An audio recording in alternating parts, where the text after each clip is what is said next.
नमस्कार दोस्तों, आप सबों का स्वागत है। क्लास 10th विज्ञान का इम्पोर्टेंट ऑब्जेक्टिव प्रश्न। यह सभी प्रश्न बिहार बोर्ड मैट्रिक फाइनल परीक्षा में पूछे जाएंगे विज्ञान में ऑब्जेक्टिव। तो देखिए, पहला नंबर प्रश्न है, प्रकाश की किरणें गमन करती है। प्रकाश की किरणें गमन करती है। ऑप्शन ए सीधी रेखा में, ऑप्शन बी टेढ़ी रेखा में, ऑप्शन सी किसी भी दिशा में, ऑप्शन डी इनमें से कोई नहीं। प्रकाश की किरणें गमन करती है हमेशा सीधी रेखा में। ऑप्शन नंबर ए सही है, सीधी रेखा में। हजामत के लिए किस दर्पण का उपयोग होता है? हजामत के लिए किस दर्पण का उपयोग होता है? ऑप्शन ए अवतल दर्पण, ऑप्शन बी उत्तल दर्पण, ऑप्शन सी समतल दर्पण, ऑप्शन डी इनमें से कोई नहीं। हजामत बनाने के लिए अवतल दर्पण का प्रयोग होता है। ऑप्शन नंबर ए सही है। डॉक्टरों द्वारा आँख, नाक, कान को चेक करने के लिए अवतल दर्पण का ही प्रयोग किया जाता है, क्योंकि इसमें बड़ा प्रतिबिंब बनता है। सर्च लाइट का परावर्तक सतह होता है। प्रश्न नंबर 3 है, सर्च लाइट का परावर्तक सतह होता है। ऑप्शन ए उत्तल, ऑप्शन बी अवतल, ऑप्शन सी समतल, ऑप्शन डी इनमें से कोई नहीं। तो अवतल दर्पण, ऑप्शन नंबर बी सही है, अवतल दर्पण। अगला प्रश्न है 4 नंबर, निम्नलिखित में से किसका उपयोग खाना बनाने वाले ईंधन में नहीं होता? निम्नलिखित में से किसका उपयोग खाना बनाने वाले ईंधन में नहीं होता? Option A CNG, option B LPG, option C biogas, option D कोयला।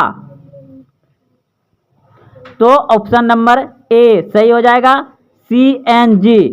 सीएनजी जो है, इससे खाना नहीं बनाया जाता है, और एलपीजी से खाना बनाया जाता है, बायोगैस से खाना बनाया जाता है, कोयला से खाना बनाया जाता है। सीएनजी से यानी कि छोटा 4 चक्का 3 चक्का वाला गाड़ी चलता है, कोई भी गाड़ी चलता है सीएनजी गैस से।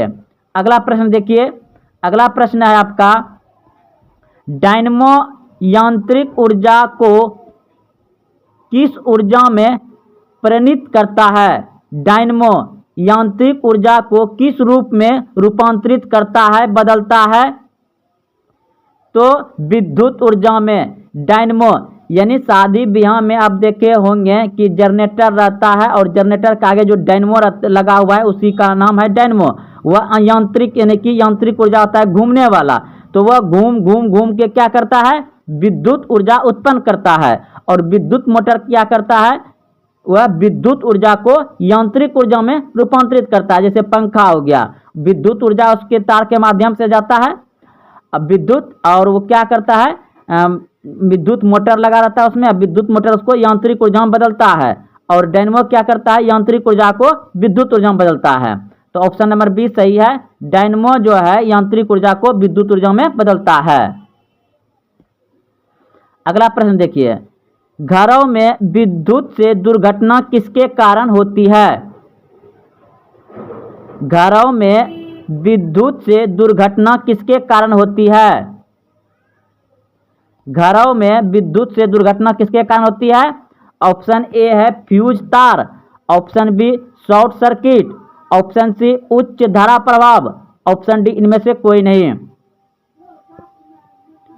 तो ऑप्शन नंबर बी बिल्कुल सही है, शॉर्ट सर्किट के कारण घरों में दुर्घटना होता है, यानी आग लग जाना या तार जल जाना शॉर्ट सर्किट के कारण होता है।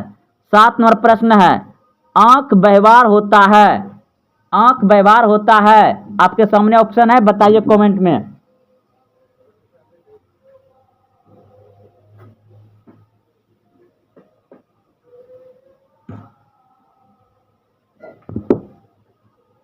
ऑप्शन ए है अवतल दर्पण की तरह, ऑप्शन बी है उत्तल लेंस की तरह, ऑप्शन सी है समतल दर्पण की तरह, ऑप्शन डी है इनमें से कोई नहीं। तो ऑप्शन नंबर बी हो जाएगा, आंख व्यवहार करता है उत्तल लेंस की तरह, उत्तल लेंस की तरह। अब देखिए रसायन शास्त्र, केमिस्ट्री। क्षारीय का रासायनिक सूत्र क्या है? क्षारीय का रासायनिक सूत्र क्या है? तो ऑप्शन नंबर सी बिल्कुल सही है। क्षारीय का रासायनिक सूत्र होता है CaCO3, CaCO3। क्षारीय का रासायनिक सूत्र क्या है? CaCO3। अगला प्रश्न देखिए, COOH अभिक्रियाशील मूलक को क्या कहते हैं? COOH अभिक्रियाशील मूलक को क्या कहते हैं? तो अम्ल कहते हैं। ऑप्शन नंबर बी सही है, अम्ल कहते हैं। किसी भी अम्लीय विलयन का pH मान होता है।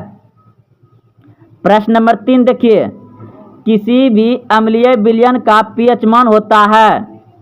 तो अम्लीय विलयन का pH मान होता है 7 से कम, 7 से कम होगा। ऑप्शन नंबर सी सही है। अम्लीय विलयन का pH मान होता है 7 से कम, और क्षारीय विलयन का pH मान होता है 7 से अधिक, और उदासीन विलयन का pH मान होता है 7 के बराबर। पारे का अयस्क है। 4 नंबर प्रश्न देखिए, पारा का अयस्क है।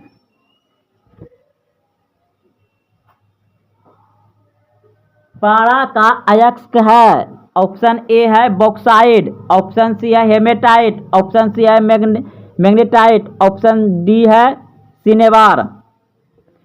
तो पारा हो जाएगा सिनेवार। ऑप्शन नंबर डी सही है, सिनेवार। पारा का अयस्क क्या होता है?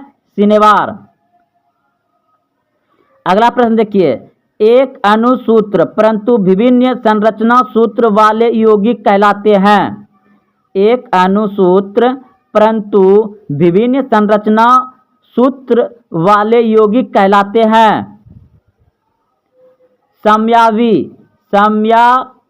समयायावी। ऑप्शन नंबर सी सही है।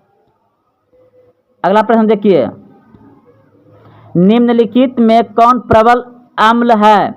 निम्नलिखित में से कौन प्रबल अम्ल है? तो सभी हो जाएगा। ऑप्शन नंबर डी सही है, सभी। H2SO4 HCl HNO3 सभी क्या है? प्रबल अम्ल है। अगला प्रश्न देखिए 7 नंबर, आधुनिक आवर्त सारणी में 36 कतारों की संख्या होती है। आधुनिक आवर्त सारणी में 36 कतारों की संख्या होती है। आधुनिक आवर्त सारणी में 36 कतारों की संख्या होती है। तो 7, ऑप्शन नंबर बी सही है, 7। और अगर वर्ग यानी समूह पूछता तो 18। अब जीव विज्ञान देखिए, बायोलॉजी। रक्त का थक्का बनना में सहायक होता है।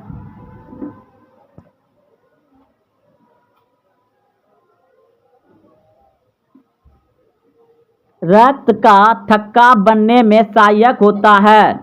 ऑप्शन ए लाल रक्त कोशिका, ऑप्शन बी श्वेत रक्त कोशिका, ऑप्शन सी रक्त विवाणु, ऑप्शन डी कोई नहीं। तो रक्त विवाणु ऑप्शन नंबर सी हो जाएगा, ऑप्शन नंबर सी हो जाएगा।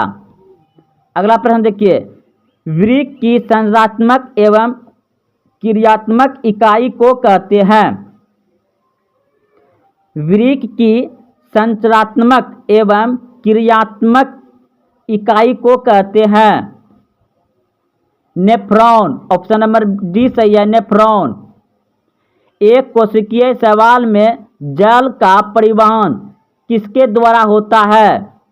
एक कोशिकीय शैवाल में जल का परिवहन किसके द्वारा होता है? विसरण, विसरण के द्वारा। ऑप्शन नंबर बी सही है, विसरण के द्वारा। मस्तिष्क उत्तरदायी है। मस्तिष्क उत्तरदायी है किस लिए? सोचने के लिए, हृदय स्पंद करने के लिए, शारीरिक संतुलन बनाने के लिए। ऑप्शन डी सभी।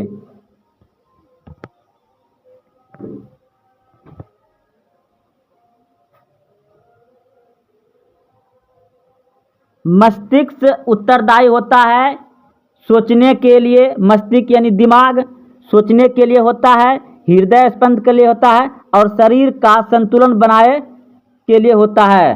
तो ऑप्शन नंबर डी सही हो जाएगा सभी। अगला प्रश्न देखिए, पराकोष में होता है, पराकोष में होता है परागणक। ऑप्शन नंबर डी सही है परागणक। एक वयस्क मनुष्य के कितने दांत होते हैं? एक वयस्क यानी कि 18 साल जिसका पूर्ण गया है, 18 साल जिसका पूर्ण गया उसको वयस्क कहा जाता है। तो एक वयस्क मनुष्य के कितने दांत होते हैं? 32 दांत, 32 दांत होते हैं।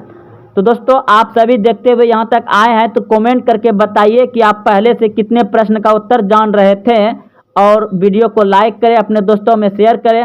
अभी तक चैनल सब्सक्राइब नहीं किया तो चैनल को सब्सक्राइब करें। फिर मिलते हैं अगले वीडियो में। जय हिंद, जय भारत।